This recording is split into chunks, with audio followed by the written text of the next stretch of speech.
search engine optimization. So this is how your site or your products basically rank off of keywords and stuff like that, and just basically your searchability. How you type a search into Google, what comes up in that Google on those Google search results. So there's paid placement at the very top of the Google search results. There tends to be paid placement maybe along the side. Yeah, and Google and Yelp and all the search engines, they want to try to provide you the best content possible, and so they're not really going always off the paid placement. There's a lot of room to grow there, like in the free organic stuff.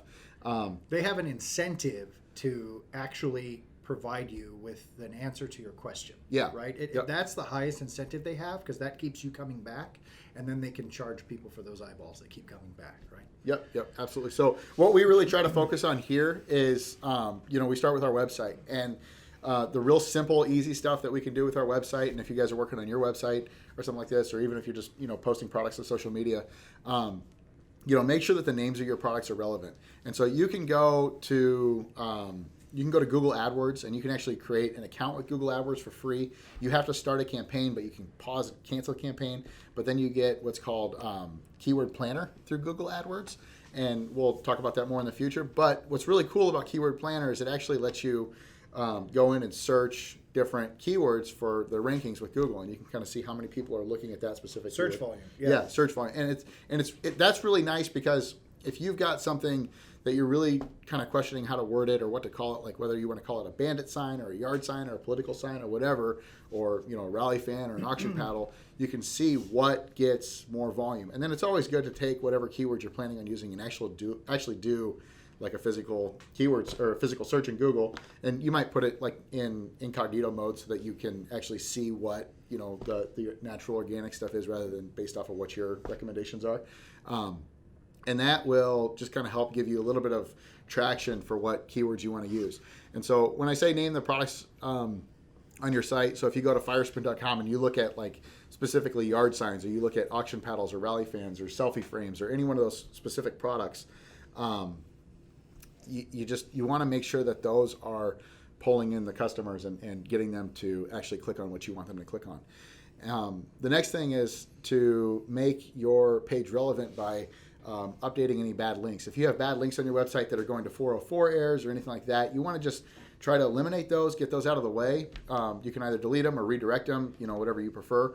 And just make it, because if you have a ton of bad links on your site, then Google's going to look at that naturally, and they're going to say, this isn't quite what we want to show, their customer, their search, the person searching.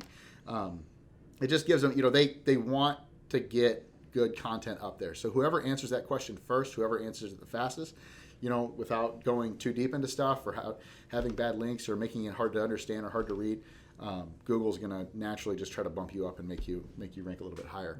Mm-hmm. Next thing is name your images. And so when you're uploading, like for us, when we're uploading images to our website, there's an option to name those photos. That's always good, because if you name it political yard sign and somebody goes in and they search political yard sign, then there's a really good chance that the more hits you get and the more you do that, the more content you have on your site, that you'll rank really high for that product photo. And that's one of the ways that the search engine understand what that image is for. So if that image is, and James is using kind of generic terms, and we're focused on political yard signs here for the whole nation, but for you might be focused on a small town or just a region or an area. And so, to say something like vehicle wrap in Massachusetts, right? Or vehicle, that's pretty big actually, but vehicle wrap in, Springfield, Illinois, and naming your image in that respect will help with the search rankings in that. Yeah, no, absolutely. Getting real specific with the name of and that's the title of the image. Yep. And then the next thing too, they're looking at text, bodies of text on your website or on your products. And so if you are, if you've got a chart or something that you want to show how something is made, it might not look as pretty to do this, but to go and actually build the chart on your site so that it's all text versus, just an image. That text is all searchable, and it just kind of gives you a little bit of juice there. Yeah. And so you'll see that like on our site too, where we'll build a chart, and just because that way we get more keywords on there and we get a little bit of rank from it. This one's important. This last one that you're about to say is important. It's probably the most important thing to do if your target is a local audience. Yeah. So make sure you've got your contact information on every page. Make it easy for customers to find you. I mean, that's business 101. Make sure that it's at the top or bottom or both or, wherever. And then every page you go to, make it easy for customers to get a hold of you. If you make it too difficult, then naturally, organically, you just lose them. And then naturally, too, Google doesn't grab it as easily. And so, just make it simple. Go through that process and it's cheap, it's free, and it's easy way to keep customers with you. Yep. When you are whenever you're talking on somebody, say you're going after pediatric dentistry or something like that, and you're trying to just trying to sell promo to that sector. Anytime you are emailing somebody or you're posting on Facebook or something like that, or LinkedIn or anything, try to link back to your site whenever possible. If you can link as much as possible, it's always good because it helps with everything. Whether you're doing it on Facebook or Instagram or YouTube or something, it drives business to your site through that, as well as it helps give you that link juice just to kind of raise everything up and make it so that we're trying really hard to get that free organic search to show up more.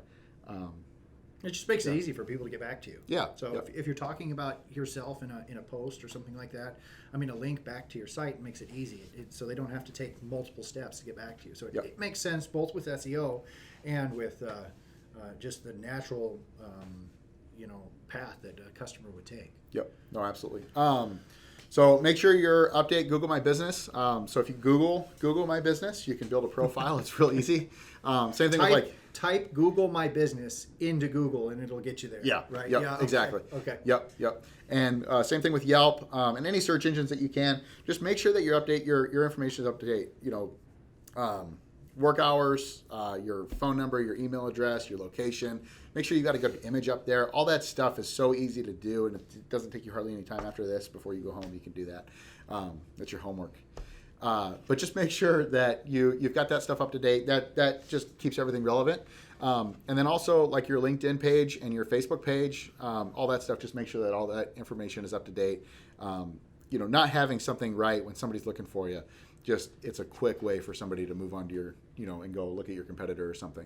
And so very simple, very easy process to do. So you'll notice that, don't go to the next slide yet. You'll notice that with SEO, if you stop and you think about it, what we have listed here,